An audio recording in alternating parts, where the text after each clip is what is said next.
Hello, welcome along to Aston Villa from the stands. I hope you're well. Make sure you smash a like on this video, subscribe to the channel if you're new, and get involved in the comments, whether it's live or on replay. It's been a few days since it's been live, I think 5 days or so. We've had a bit of a hiatus, but we're back and good to be back, I'm sure. We got over and past the PSR deadline. I could sort of sit back, relax, breathe, and see what's happening. And of course, Aston Villa have been busy. We've been clearing out the deadwood, and we've been getting rid of certain players to free up aspects of our wage bill and to start progressing forwards. But still, those incomings are still very quiet indeed. Nothing substantial, nothing looks moving like the likes of Arsenal, Chelsea, Liverpool, Man City, even Newcastle United now have pulled their finger out. But here we are still waiting to see. And we do have some transfer rumours today. We're going to be looking at the likes of Yann Bisseck, the Inter Milan Champions League finalist. Of course, a defender, something that Unai Emery will be looking at as a defensive solution. There's been noise around Matteo Guendouzi, ex-Arsenal, and of course has worked with Unai Emery before, and many other names as well to get through. So big up to each and every single one of you. Make sure you're smashing the life out of that like button for me. I'd greatly appreciate it. And of course, none other than your thoughts, your feelings, your emotion on this topic would be greatly received. But let's start on the first sort of statement. The first statement is this: we shall not sell. It has been spoken about and it has been confirmed after our big UEFA sanction, where we've had a slap on the wrist, 11 million euro fine for breaching UEFA's regulations in terms of finance and wages. Villa have basically come out and said, we don't need to sell. Calm down. We don't need to sell. All this speculation, all this news, all this talk about Aston Villa having to sell players has actually completely buried and died. Now, I think a story came out today from, I think it was Percy, who basically said, look, there's still being pushed in some way by the media, but it was said this. John Percy pushed this one today. He said, Aston Villa will likely have to make one big sell with the future of Emi Martinez still uncertain, but do not anticipate many other significant departures. And I think that's a whole stratosphere away from where we were last month. If we talked about the beginning of June, there was absolutely mass panic, mass hysteria in the media being pushed and down our throats that Aston Villa were going to have to make a sell, and not just one sell, but a few. And we're talking about the likes of Kamara, Jacob Ramsey, Emi Martinez, Ollie Watkins, all these names being thrown in the gauntlet. And Villa are just sat there going, please don't let this be true. So to hear that again today, that Aston Villa are confident now that we don't need to basically disassemble our squad, we can keep what we've got. And if we have to let one player go, it will be for reasons that will be probably for the player, for the club, and business, not purely for money. So that's good. And there's obviously going to be those names branded about. We still need to see what the situation, as always, will be with Emi Martinez.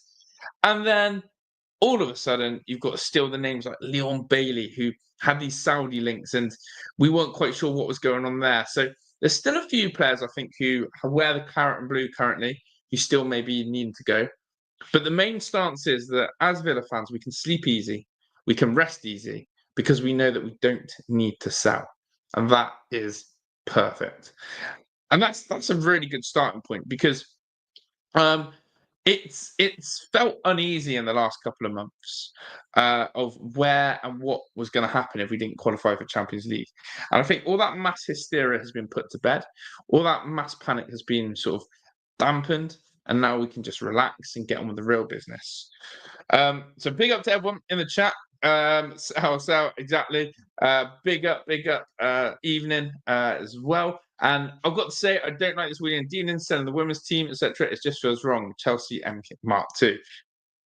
Unfortunately, we've been put in a precarious position where we have had to do wheelings, dealings, back routes, back doors, however you want to phrase it.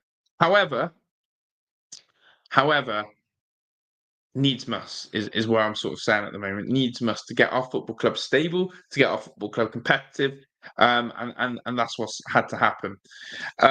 Whether I think it's sustainable to keep doing things like that, keep selling assets of your business to a partner, it's not quite the same, is it? It's not quite the same. So there we go. But yeah, big up to Mustafa. It said evening, Jota, rest in peace, Jota. Absolutely. I mean, massive news really in the football world and in life in general. And I'm sure it made everyone stop for a moment and reflect on life itself, reflect on what life means, and how precious it truly is. And I think that's probably one of the biggest things that was taken away for myself. And yeah, as I said, we haven't done content for a few days. And yeah, it's good to recharge the set, but things like that, those instances, really put things into perspective again, doesn't it? So yeah, I think we should all be grateful and cherish each day as it comes. Hold it tight and embrace every moment. We live for today. So make sure you do. But yeah, and absolutely all due respect to that as well. In terms of Villa, though, as AVSC85 saying, champagne lifestyle, beer money in our pockets is sort of where we put ourselves into that position in that regard, and that's true. And it says the reality is that the squad needs to continue updates, stay relevant, and in contention. This includes both buying and selling. So what I'm going to say is this: I think Aston Villa have got the selling part spot on right now. And big up to Michael as well. Welcome in, my friend. Aston Villa seem to have got the selling part right. As far as we go, we've got Courtney Hawes and Robin Olsen off the books as free agents, contract terminated, blah, blah, blah. Okay. Wages. What comes to my mind? Philippe Coutinho, Vasco da Gama. But there we go. To get Coutinho's wages off our wage book, perfect. We've still got what I think Villa are focusing on, a shift in Moreno, shift in Costa Najokovic, shift in Dendonka, and shifting Emi Buendia. You take those four names, I am absolutely certain Aston Villa will shift those players and move them on. I think they'll shift those players and move them on without even thinking about it, without question. So in terms of how Villa are manoeuvring in their outgoings, I think we've got it spot on. I think we're doing business right. I think there's a clear plan of execution that we no longer want this Gerard Deadwood. We no longer want players that aren't going to be even near the first team squad. We must move them on. Spot on. What is probably my frustration, and keeping this at a very small level of frustration at the moment, as the window goes on, this will crank up and up and up. My level of frustration is this, guys. I don't like being left behind by the other football clubs. I know the Club World Cup enabled Man City and Chelsea to go early, but I'm watching all these deals happening around us. And at first I accepted, it's just Arsenal, it's just Chelsea, it's just Liverpool, it's just Man City. But now I'm seeing Brighton acquire players. I'm seeing Newcastle do business with Nottingham Forest. And now I'm seeing even Forest get deals done. Now, I'm being a little bit like that impatient child, aren't I? I'm being a bit like, everyone else is getting toys. Where's mine? All right. And sometimes if you wait and wait and wait, the best toys will come and the best outcome will come, which is true in some elements. However, I don't want to be left behind. And what I probably will say about all these rumors and all these links that I've ever kept doing or done on the channel, they all seem half-assed rumors. They all seem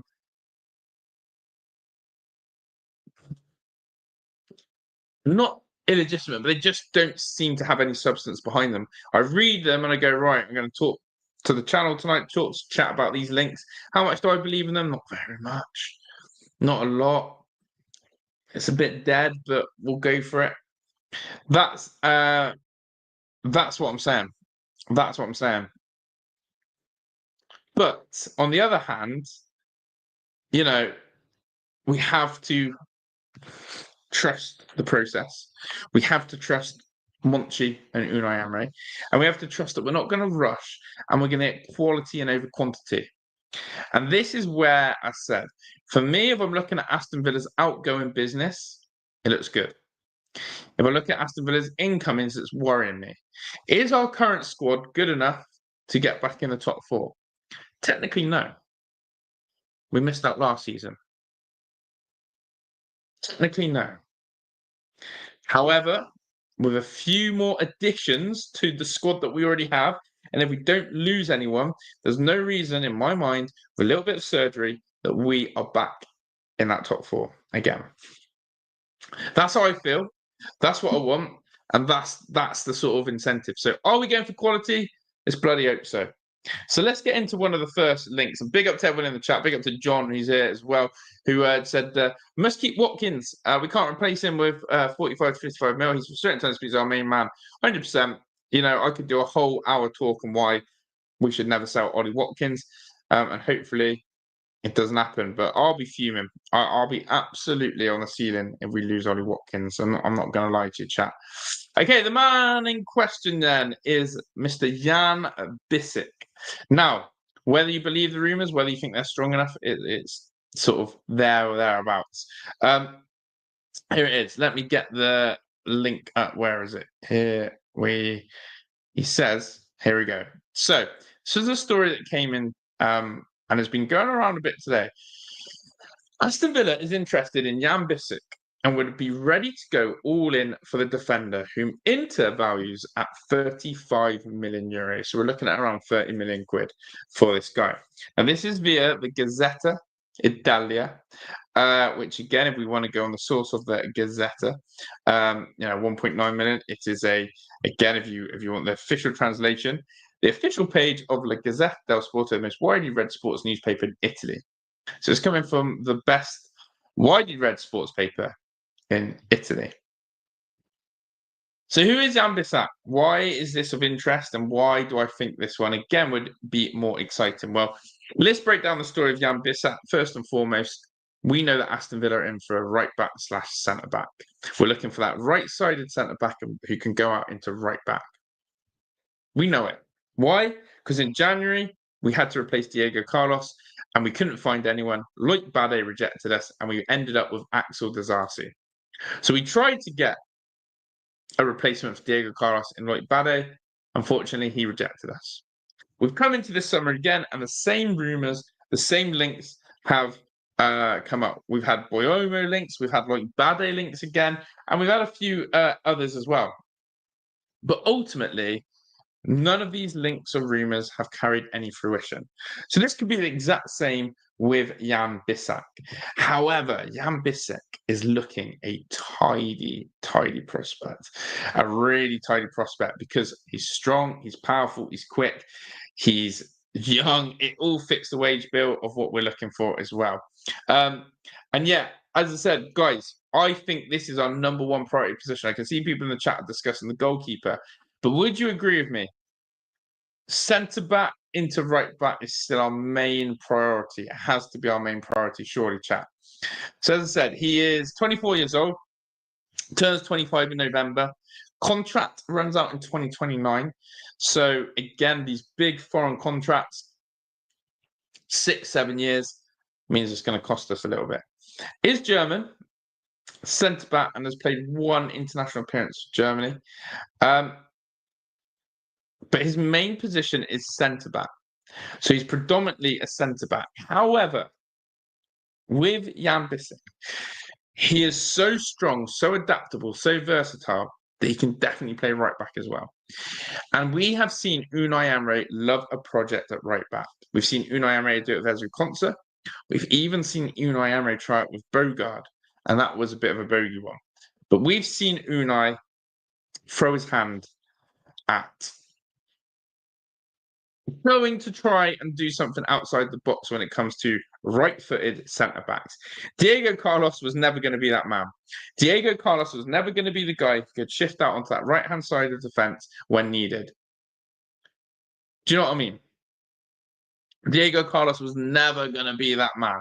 So do you know what?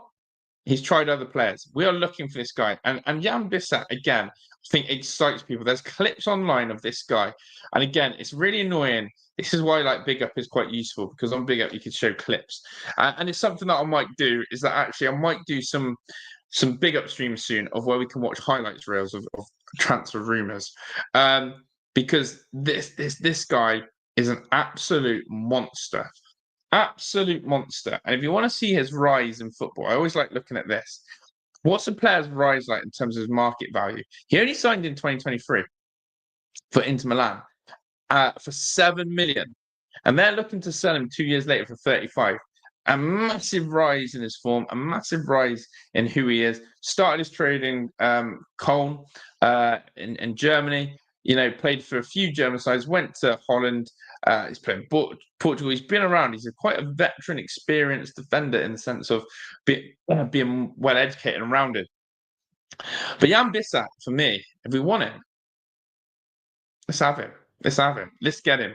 Let's go for it. Because I'm starting to say we just need to find that right back, centre back target that we're looking for. And we just need to lock in with it. We just need to lock in, get the guy, get him in the squad, and get him there. Because again, I will put this on record. I'll put this on record. If we start the season with Matty Cash, I won't be happy. I won't be happy. First game of the season against Newcastle, it was Matty Cash there. It already feels a bit of a backward step. Big up to Meeks. Hope you're well. Hope you've had a busy night. Hope you've doing well, and hope Clay's good as well. It's so late. Ramp the likes up, guys. Yes, do ramp the likes up. Big up to everyone. And yeah, guys, let me know in the chat right now. Centre back / right back.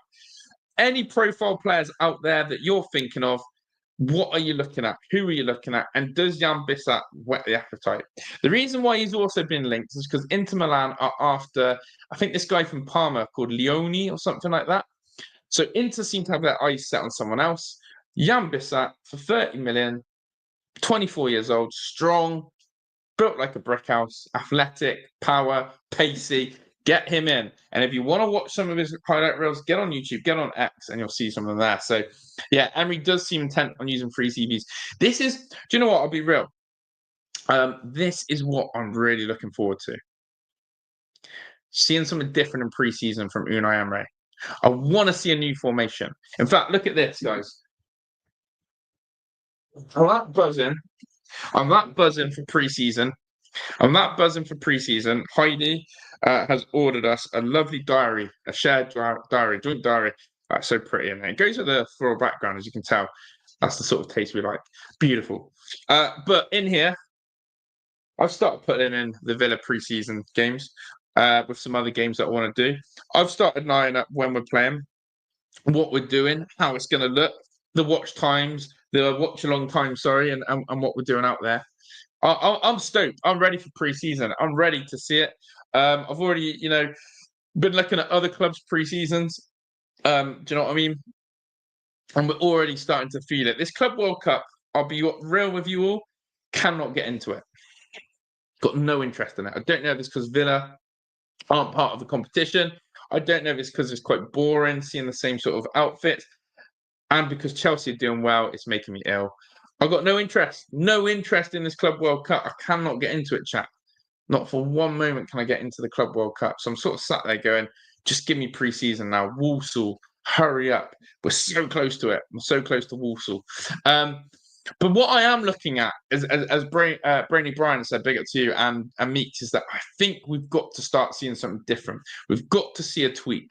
I want to see us go into pre-season and we're sat back and go, guys, this is why it's worth staying up at 1 a.m. to watch the Villa.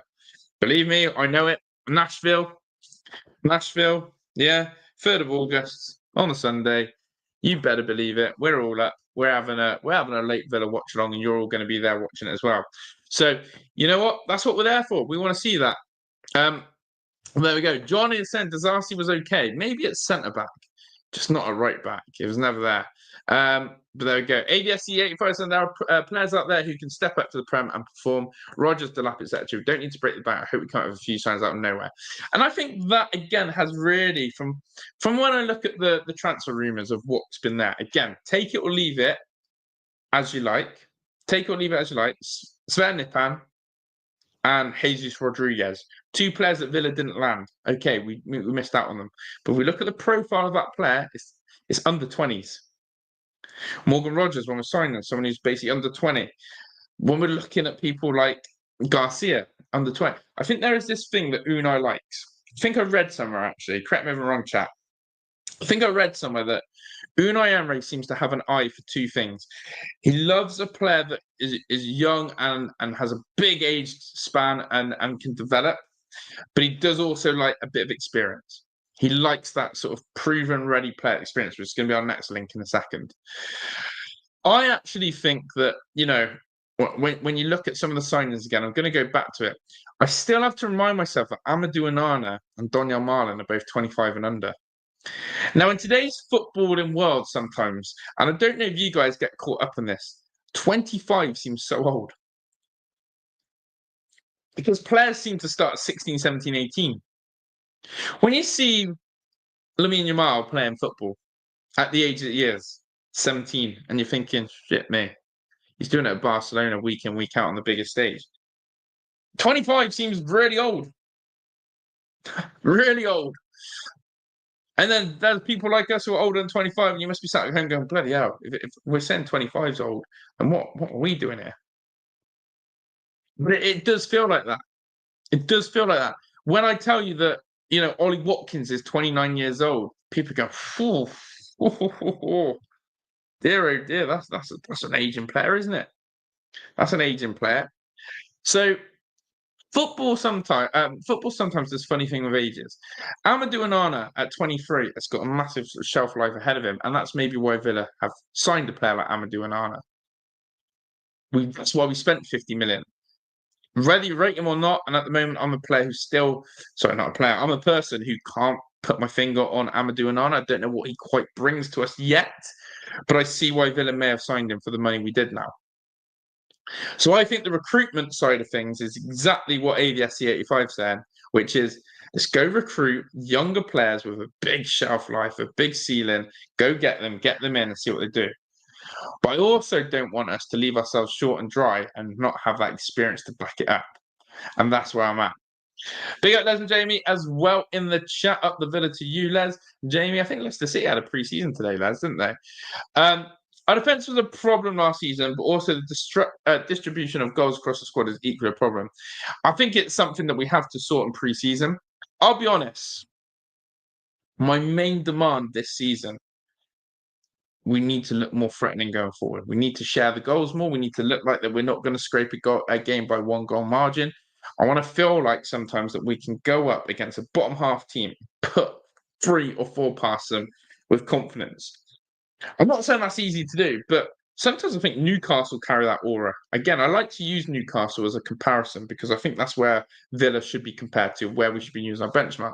There's been times this season where I've looked at Newcastle when they played like relegation Leicester City. There's just that sort of aura about Newcastle. Sometimes I thought they could hammer a team today. They could hammer a team. They could MC hammer the life out of this team today. And it's been proven. With Villa, I never thought once we looked like we would destroy a team. Even Southampton away, we struggled. And they just sat their manager. And they got relegated as well. So all of that sort of, aura, I think is what I want to call it. That aura, that fear factor. Let's have it. But yeah, we need goals. And there, big up to Bongo said we still haven't replaced Diaby. If we did, we would have been top 4. Big up to Vamos VJ, a member for 25 months in the clan. Big up, loving the clan members. And of course, members, as I said, I am due a giveaway. Hopefully, once the new season starts, we'll be there. But obviously, forgive me, I'm in the process of moving house. And so that is very stressful. And of course, where a lot of my money at the moment, well, not a lot, every penny is going into, but I will be giving back to the members and we will be doing a giveaway. So, you know me, I will stick to that. I'll make sure. And yeah, we already know that it's either going to be Meeks or Fraser who comes out of the win, don't we? With the spin the wheel. But there we go. Big up to Vamos VJ as well. Vamos VJ. Big up to Vamos. You back from Egypt yet, Vamos, as well? Let me know if you're back from Egypt. John is saying we need more shots from outside the box. Couldn't agree more. 85%. We seem to give the ball away a lot last season, just gone. Often right in front of the defence. Playing out and getting caught on it. Absolutely. And you do need a good balance. Exactly that. I think we can sell Watkins and buy Jackson Summer. That would be the biggest L I've ever seen at Aston Villa. And in all seriousness,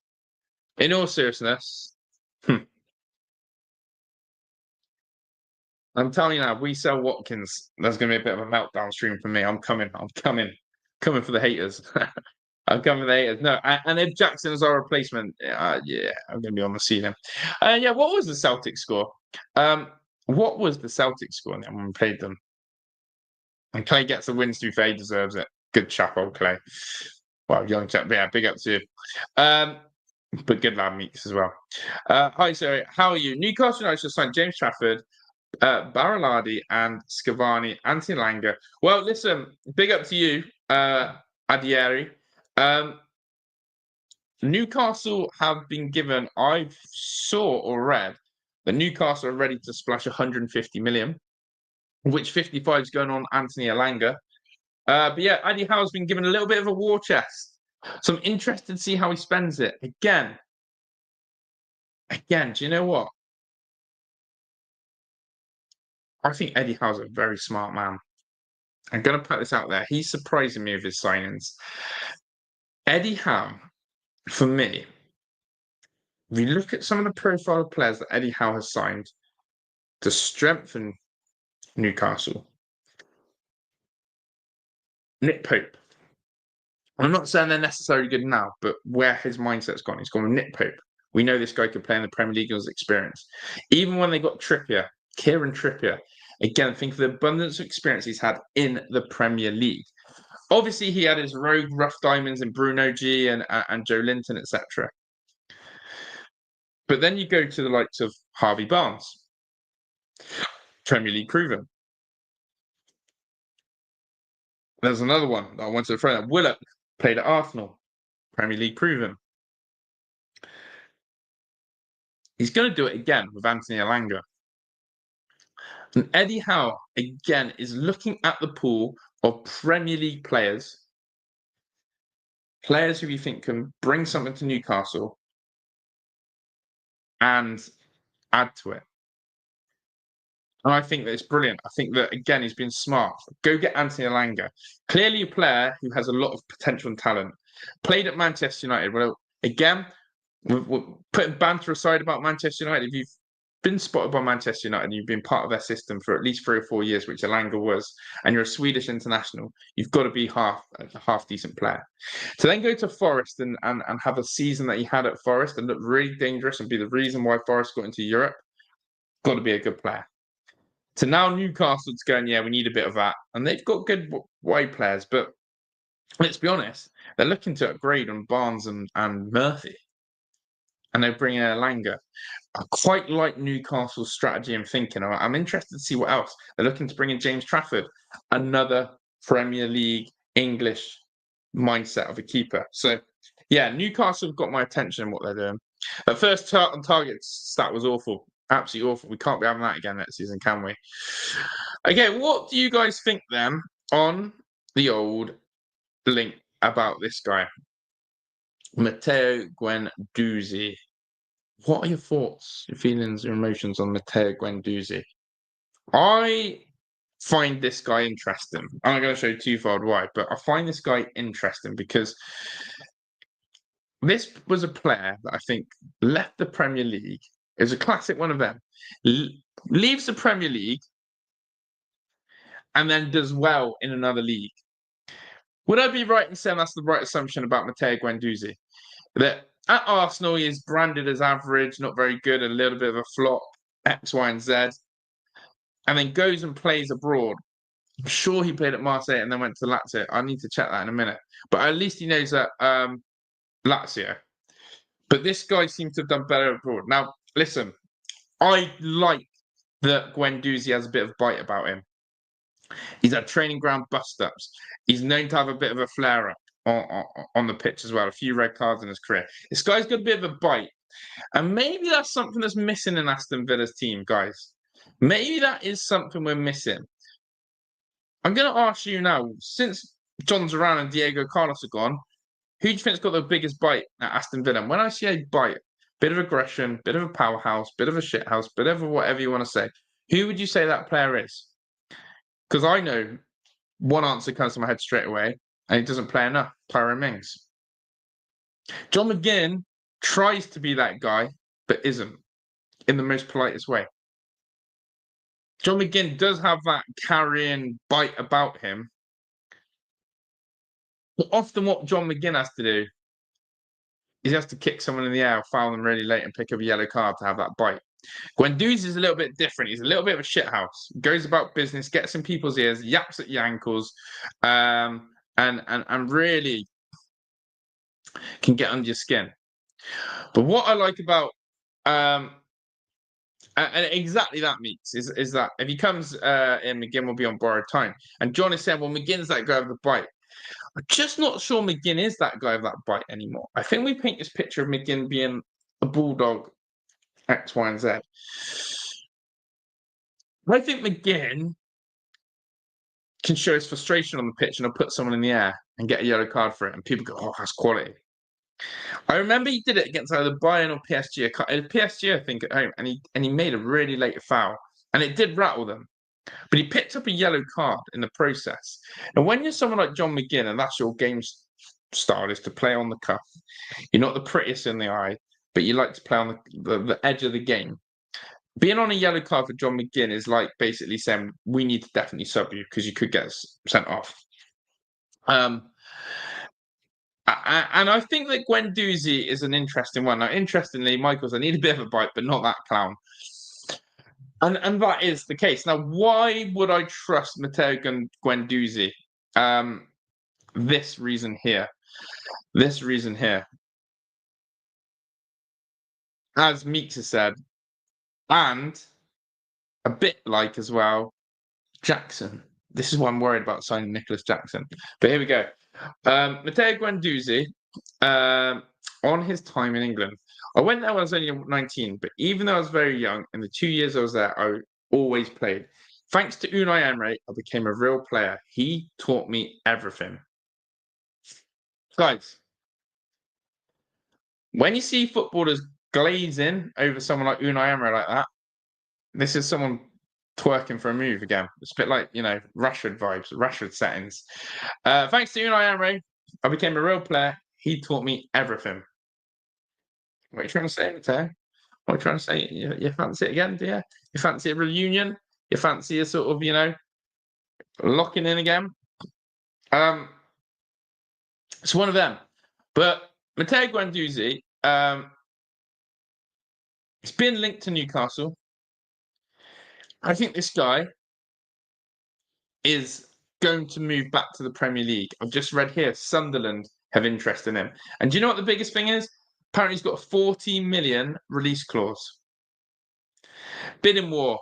Newcastle want to hijack Sunderland's transfer interest. So this guy, Guendouzi, not only is he interested from Sunderland, who, by the way, shit me, guys, Sunderland are trying to break the stigma that the three that come up always go back down. Sunderland look busy. They've signed a top goalkeeper. They've got a great centre mid in. Sunderland look busy. So if we're saying we're too good for Matteo Guendouzi, I'm going to ask you this. Newcastle United want him. Sunderland want to bring him in. We're now in here. This guy's got a 40 million release clause. I think this is a guy, and it's an Unai Emery guy. And we were in for him after 2 winners with Emery. Exactly that. That's an interesting one. And Les Jamie's right. Unai should be able to keep an eye. If someone loves Unai Emery that much, you're going to sort of bow your head down and listen to him and work hard for him. And I absolutely agree with that. And I think that Matteo Guendouzi for me is that player that Villa miss at the moment. Don't know why. I think since we lost John Duran, we haven't got that maverick. We haven't got that guy. So let's have a quick look at Guendouzi a bit better. And all that jazz. By the way, people, do make sure you're smashing the like button. Let's run it up to 30 likes if we can, please. That'd be much appreciated. Again, 26 years old. Okay, so good age, mature age. Broken into the French national team, 14 appearances for them. Central midfielder. Again, can play basically any of the... He's more of a CM and a DM than a attacking midfielder, I'd say. But yeah, his career has been interesting, as I said. Let's try and remember ourselves. He's been at Arsenal. Then he went to Hertha. Didn't do too well in Germany. Been at Marseille. Been at Lazio. And he's been at Lazio for 3 years. That's key, isn't it? That, again, he's got his career back on track and his value. So Arsenal, he's got the best out of, because Unai Emery got the best out of him.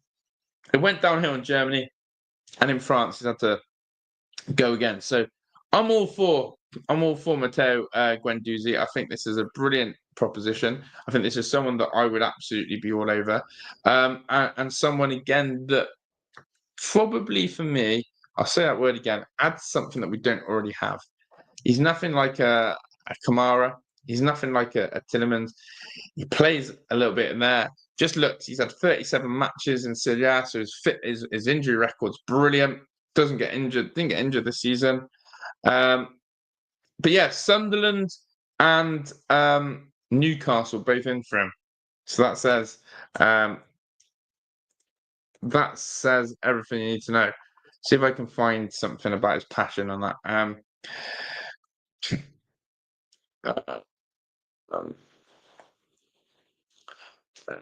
His teammates and coaches have said he's a powerful voice in the dressing room, his ability to motivate others.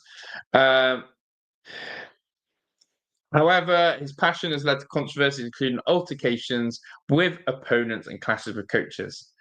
I like it. Yeah, he's had Guendouzi has swiped at Arsenal fans before. He hates Arsenal fans now.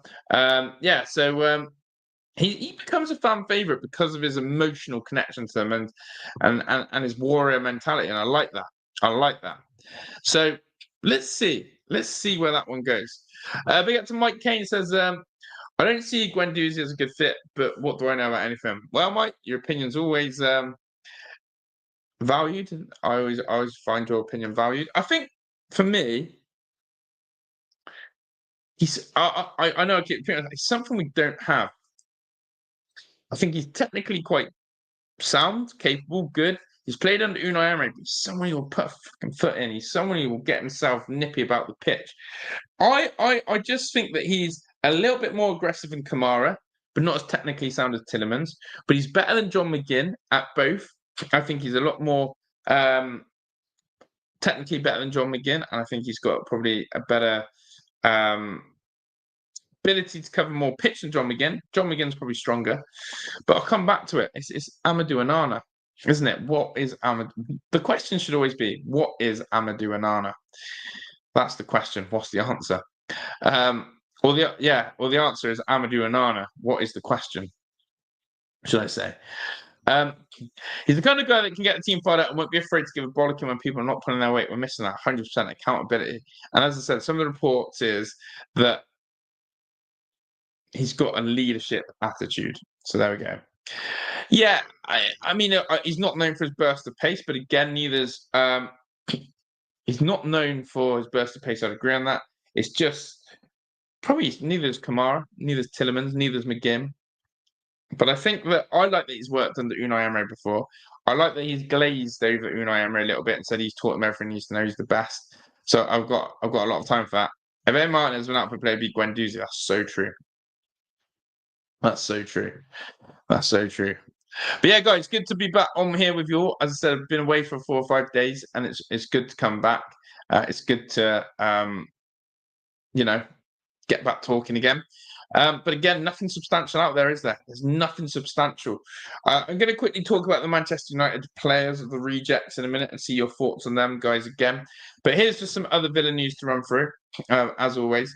Here we go.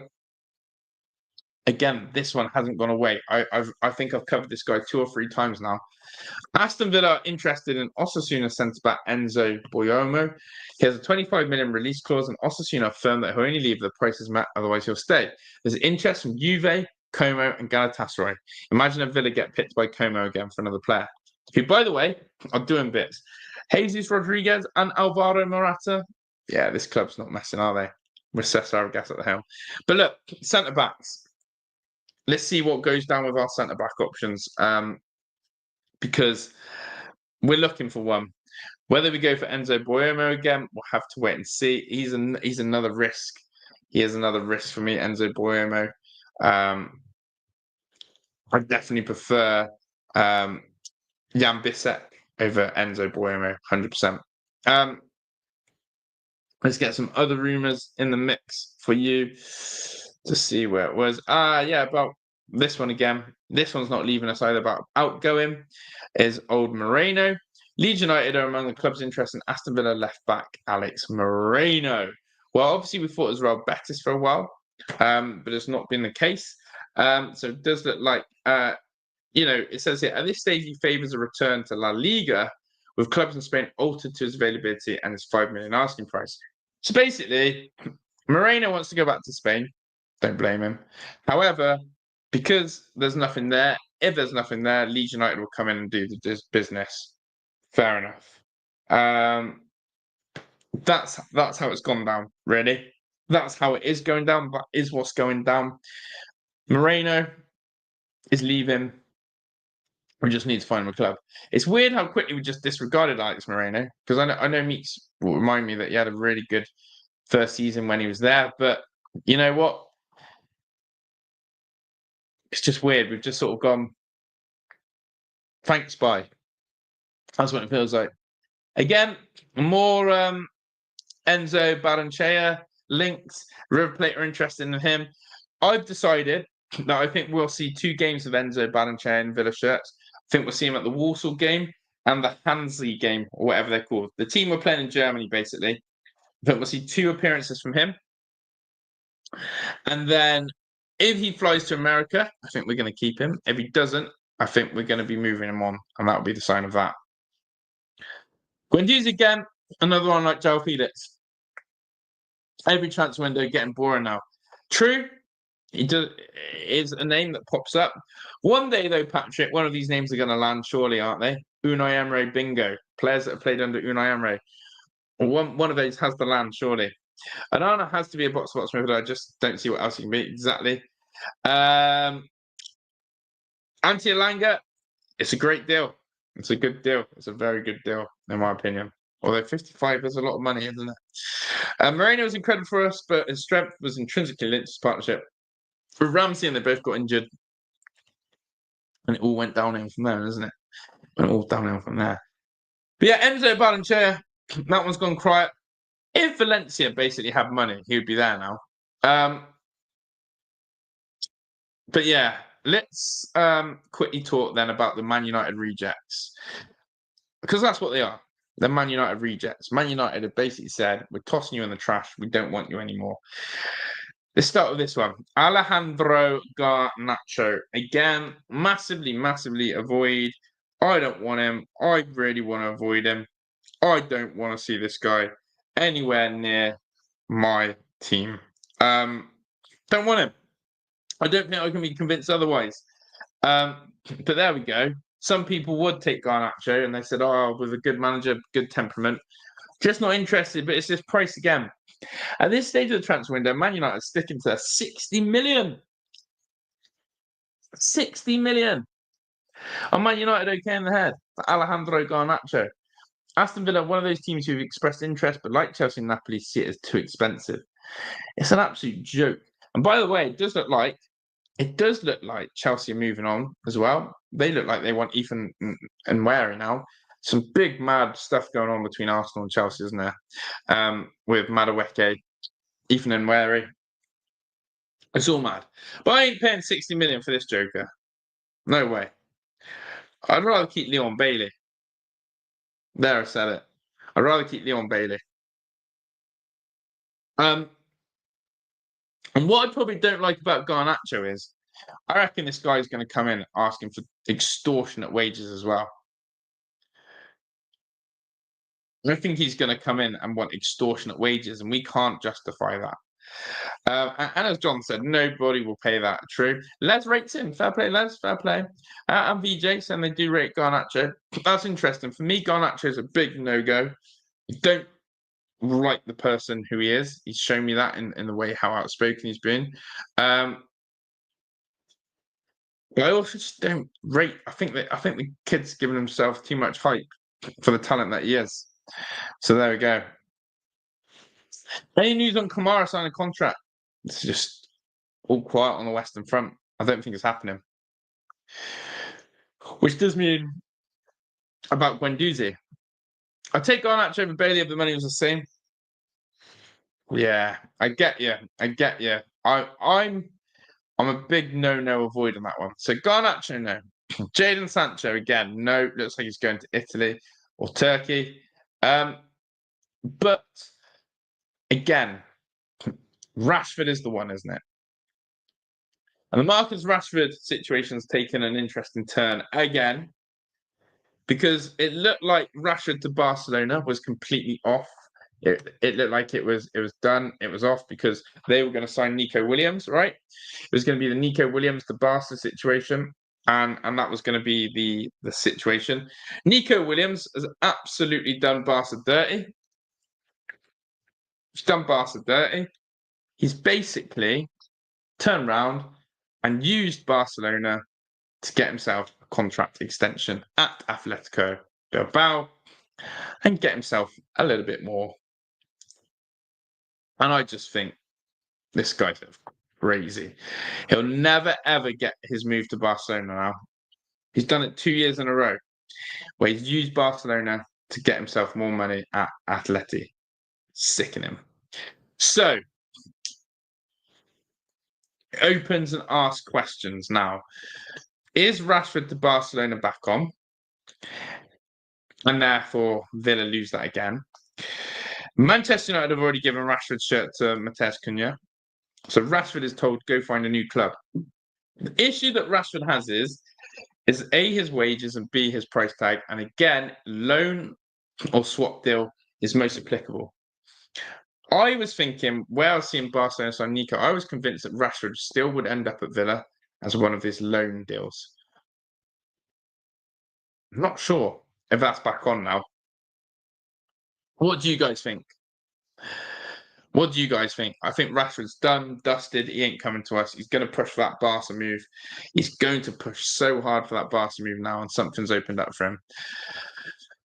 Interesting bit of chat about Jack Grealish. It's gone quiet, hasn't it? Grealish rumours have gone quiet on all fronts. Grealish can't wait all summer to find a club. Grealish can't wait all summer to find a club. He's the type of guy you used to get in at pre-season. I just wonder if Villa have got a magic trick up their sleeves for Jack Grealish. I wonder if Grealish has purposely not let rumours circulate or spread because he wants the Villa one. And what made it clear is Newcastle at one stage were interested in Grealish, and now they've gone for Elanga. So Grealish, is he going to Napoli? Haven't heard much on that. I'm just interested in that. I like Rashford as well, Les. I think he's definitely a chance for him, but I don't know. We've got to trust the Bongo as well. My opinion, we should sign Garnacho, Leonardo, and Yankuto. It's going to cost a lot, that. If only, Les, if only. That's Danny Ings, Les. So much negative stuff about him. Yeah, it's a weird one for Rashford. It really is. I don't know what's going to happen, but we'll hold tight. Finally, as well, another player doesn't really want to seem to play for us is Asensio. And again, I'm okay with that. Despite a 15 million plus bonuses offer from Fenerbahce, Marco Asensio isn't prioritising a move to Turkey at the moment. He's waiting to know all his options on the market before making a decision, especially as discussions have started with AC Milan. So again, another player who used Villa to elevate his career, get some game time, get some minutes, done well, helped us out at the start, but doesn't want to sign for us. Again, please, Villa, if we have a poor window and we don't land the guys, don't go back in for this guy at the last week. He doesn't want us. He would have signed for us. If he loved Unai Emery that much, he would have stayed with us. Just let Asensio go now. And if he wants to go to work and find Italy or Turkey or whatever he's rumoured to, then let him do that. But I ain't having it. I don't want Asensio. I'm past it. I'm very happy to say thank you for your time, but we're okay now. So that's how I feel on that one with old Marco Asensio. But yeah, as I said, it's all been about the Coutinho situation. It's been about, getting rid of Deadwood. People are still eyeing up the Porto forward Samu. That's a player I just think we simply cannot afford. 100 million release clause. what are we doing out here? Let's just keep Ollie Watkins and go for that. So let's see what happens with Marco Asensio. And again, if you want another Unai Emery bingo, this is another one. This is another Unai Emery bingo. Aston Villa are interested in signing Barcelona forward Ferran Torres. Another one that gets brought up every single window. Him and João Felix. It's like bingo. Michael said, who said we offered him anything? Let's not speculate. Come on, man. Let's not be silly here, Michael.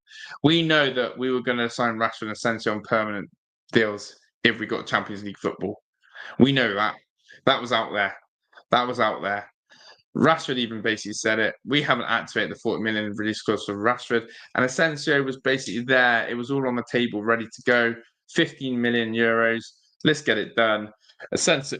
And he's just there. Now, it could turn around and say Villa have looked at it and said we can't afford the wages because we didn't get Champions League football. Hence, we may not have offered him something. But basically, in a nutshell, if Asensio really wanted with us, we'd be his number one priority. And he would be asking for a move. Asensio is saying, I'm looking for a new club. Let's put it in black and white. Asensio is no longer wanted at PSG. He is looking for a new club this summer. The whole reason why you have a loan deal is you tend to go experience that club to then go sign permanently if it works out. That's how all loans work. You play for that club. If it works out, you usually get signed on a permanent. If it doesn't work out, you go back with your tail between your legs and you've got to go find a new situation. Look at Raheem Sterling and Arsenal. Didn't work out. It's got to go back to Chelsea and find a new situation. Rashford was there for 40 million. That was happening. It was there. Villa and Fabrizio even said, we're not paying the 40 million clause. And the reason why is because we didn't get Champions League football. I know Asensio would have been the same. And for us to land those players in January, as we saw some of the rumours going on about Watkins to Man United, and part of that discussion is, it would have been presented that, look, we're taking them on loan, we probably want these guys, what's the chance of getting them on permanent in the summer? You never take a player on loan in January and just go, hey, we just want him for 4 months, hope that's good. There's always going to be that discussion afterwards of, do we get him again? Can we get him on cheap? Can we have a permanent? That's how I see it. If it's a season-long loan, maybe it's different. But if you sign someone on loan in January, the idea is we're auditioning to see if we're going to sign you in permanent. Axel Disasi, let's watch this space. Hopefully you don't sign on permanent. But Axel, again, his audition was crap. We don't want to sign you. We're looking elsewhere now for another guy. So, but there we go. There we go. We should get soon. Well, the reason is we decided, no, Lord, we need reinforcement. January worked out for what we needed. True, but that's what I mean, though. But I just think, Michael, in football, it's very rare you'd get a loan deal without looking at trying to get them in permanently. It's just Tyrone Mings was the best example at Villa, right? We got him on a loan from Bournemouth. Worked out amazing. We got him on the perm. Bish, bash, bosh. Thanks for coming. That's how it works out. But yeah, we could be right. We could have decided no, but I think that conversations would have been said between Asensio and Villa and Rashford and Villa. Do you want to come to us? And both have probably said, we're looking at other options. Or they could have given a really political answer of, we're weighing up our options. You know what I mean? Big up to Patrick. Tracy Evans said, Josh, you also got caught cheating like us. No. There's nothing. Absolutely nothing. We've played by the rules. Richard Masters has said so, and so we're all happy. So that's the end of that one. That's the end of that nonsense. But yeah, big up to each and every single one of you. Thank you for tuning in. We are going to wrap up in a second. Make sure you have dropped the like button. Just waiting to see now what happens. 5th of July, still no signings. If we're here before Walsall and we still got no signings, you might get a grumble out of me. You might get a little bit of a murmur out of me. You might get a little bit of a clock and going, Because yeah, I'm not gonna say let's be patient, but I get why patience is needed. But I'm also gonna say let's start pulling our fingers out and let's get some bodies through the door and let's get our Champions League push back on again. Because that's the priority, right? So, yeah, we'll see. But we go into a new week. New things can happen. I think again at the start of the week. I think at the start of the week we'll see more clear out than incomings, and then hopefully we'll do that. But there we go. Rashford and Sancho were clearly an expensive gamble to try to get UCL. The gamble almost paid off, but not quite. And now we'll have a one in, one out before, kind of window. Agree on that. Big up, Jono. We are wrapping up, Johnny, but big up to you. And John said, Marlon will be our top goal. That must mean Ollie Watkins is leaving because no one is replacing my GOAT with goal scorers. Two Chicken Moses, Emmy news. Yes, that's probably the one, actually. A couple of weeks into the window now. Emmy Martinez needs to make a decision, doesn't he? And see what weighs up for him. So, yeah, let's wait on the Emmy news on that one. But, guys, it's a pleasure. It's good to be back. It's great to talk amongst you. I've missed your conversations, your comments. Big up to Meeks as well. He's one of our own. He's one of our own. James Meakin. He's one of our own. And of course, do like, share, and subscribe as Vamos has put. But look, let's see. If there's anything big tomorrow, we'll probably still go live tomorrow, even though there's not, and we'll waffle on. But yeah, much appreciated, people. Do keep an eye on the other channels for content as and when. We're going to wrap up here. Shout out to everyone in the chat. Have a good rest of your Saturday night. Big up again to Vamos VJ, Vamos VJ, Vamos for the super chat. We really do appreciate it. People, enjoy. I'm out of here. Ta-la.